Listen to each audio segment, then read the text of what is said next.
লা লিগা title race থেকে বর্তমানে রিয়াল মাদ্রিদ ছিটকে গিয়েছে এবং রিয়াল মাদ্রিদের সামনে একটা ট্রফি বর্তমানে অবশিষ্ট রয়েছে, সেটা হচ্ছে চ্যাম্পিয়ন্স লিগ। এবং চ্যাম্পিয়ন্স লিগেও তাদের সামনে রয়েছে দ্য মাইটি বায়ার্ন মিউনিখ, এবং বায়ার্ন মিউনিখের সাথে তারা গত ম্যাচটা হেরেছে। এবং চ্যাম্পিয়ন্স লিগ যদি রিয়াল মাদ্রিদ জিততেই চায় তাহলে তাদেরকে বায়ার্নকে বিট করতে হবে, তাও আবার তাদের ঘরের মাঠে।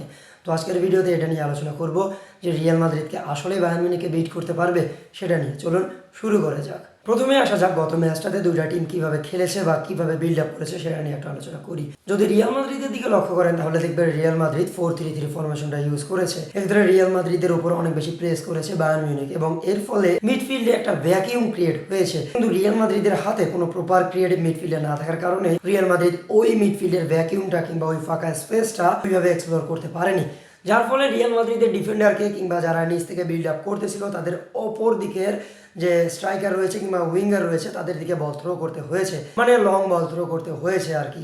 কিন্তু সেই লং বলকেও রিয়াল মাদ্রিদ আসলে কাজে লাগাতে পারেনি, কারণ তাদের কাছে কোনো প্রপার রাইট উইঙ্গার কিংবা লেফট উইঙ্গার কিংবা একজন প্রপার স্ট্রাইকার নেই, এবং এই কারণে রিয়াল মাদ্রিদ নিচ থেকে ওইভাবে বিল্ড আপ করতে পারেনি এবং রিয়াল মাদ্রিদ বল হারিয়েছে এবং বায়ার্ন মিউনিখ তাদেরকে অ্যাটাক করেছে এবং তাদেরকে পানিশ করেছে। অপরদিকে রয়েছে Bayern Munich. Bayern Munich build আপের সময় 4-2-4 ফরমেশনটা ইউজ করেছে এবং তাদের হাতে রয়েছে পাভলোভিচ, জোসুয়া কিমিখ, মাইকেল অলিসে এবং লুইস ডিয়াসের মতো প্লেয়ার, যার ফলে তারা ইজিলি গেম রোটেট করার মাধ্যমে অপোনেন্টকে কিল করতে পারেছে, মানে রিয়াল মাদ্রিদকে তারা অনেক বেশি থ্রেট ক্রিয়েট করতে পেরেছে। তো এই তো হলো বিল্ড আপ। এখন আসা যাক মিডফিল্ডে।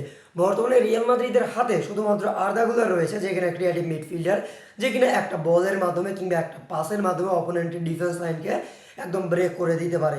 কিন্তু তাকে হেল্প করার মতো কোনো হোল্ডিং মিডফিল্ডার কিংবা ডিফেন্সিভ মিডফিল্ডার কিংবা সলিড একজন অ্যাটাকিং মিডফিল্ডার নেই, এবং এই কারণে সে ওইভাবে রিয়াল মাদ্রিদকে হেল্প করতে পারেনি কিংবা বায়ার্ন মিউনিখকে থ্রেট ক্রিয়েট করতে পারেনি।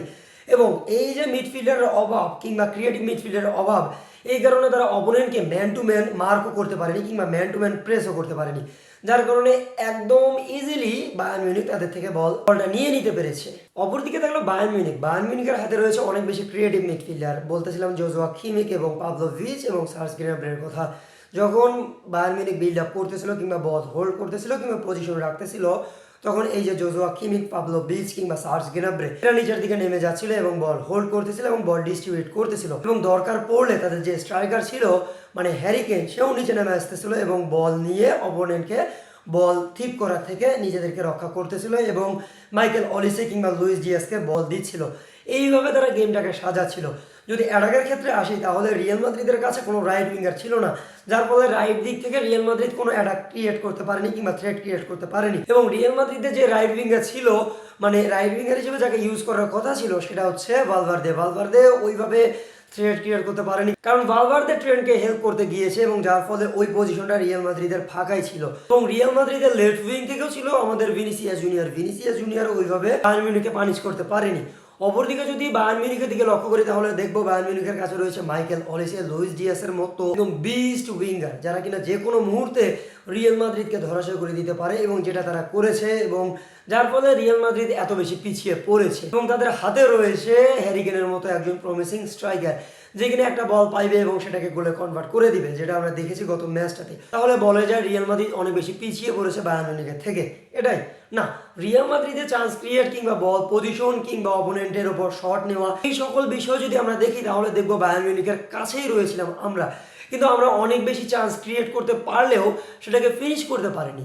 সেটা কিলিয়ান এমবাপ্পের কথাই বলেন কিংবা আমাদের ভিনিসিয়াস জুনিয়রের কথাই বলেন, এরা অনেক বেশি বল মিস করেছে। তার পাশাপাশি সামনে ছিল the goat himself Manuel Neuer, যে কিনা যে কোনো শট আটকিয়ে দিতে সক্ষম, এবং সেটাই করেছে। বিশেষ করে কিলিয়ান এমবাপ্পের শটগুলো সে যেভাবে আটকিয়ে দিল, এগুলো কিন্তু অন্য কোনো গোলকিপার থাকলে ইজিলি গোলে কনভার্ট হইতো, কিন্তু এক্ষেত্রে ম্যানুয়েল নয়ার থাকার কারণে এগুলো গোলে কনভার্ট হয়নি। এক্ষেত্রে বলা যায় রিয়াল মাদ্রিদ কিন্তু একবারে পিছিয়ে পড়েনি। রিয়াল মাদ্রিদের কাছেও সুযোগ ছিল, কিন্তু রিয়াল মাদ্রিদ ওটাকে ফিনিশ করতে পারেনি। তো বলা যায় আমরা যদি কামব্যাক করতে চাই তাহলে আমাদেরকে প্রথম থেকে অ্যাটাক করতে হবে এবং আমাদের মিডফিল্ডকে অনেক বেশি স্ট্রং করতে হবে, এবং এক্ষেত্রে আমার মনে হয় না যে কামাভিঙ্গাকে দিয়ে আমরা ওই কাজটা করতে পারবো। এবং আমার মনে হয় এক্ষেত্রে কামাভিঙ্গা এবং থিয়াগো পিটার্স দুইজনের একজনকেও ইউজ করার কোনো দরকার নেই। এক্ষেত্রে আমার মনে হয় আর্দা গুলারকে ইউজ করার প্রয়োজন, এবং তার পাশাপাশি আমাদের ফেদেরিকো ভালভার্দে এবং জুড বেলিংহাম, এই তিনজনকে স্টার্ট দিলেই আমার মনে হয় খুব ভালো হবে। এবং রাইট উইঙ্গারে কিংবা রাইট মিড হিসেবে আপনারা ব্রাহিম ডিয়াসকে হয়তো ইউজ করলে অনেক বেশি ভালো হবে, কারণ ব্রাহিম ডিয়াস অনেক বেশি প্রেস করে।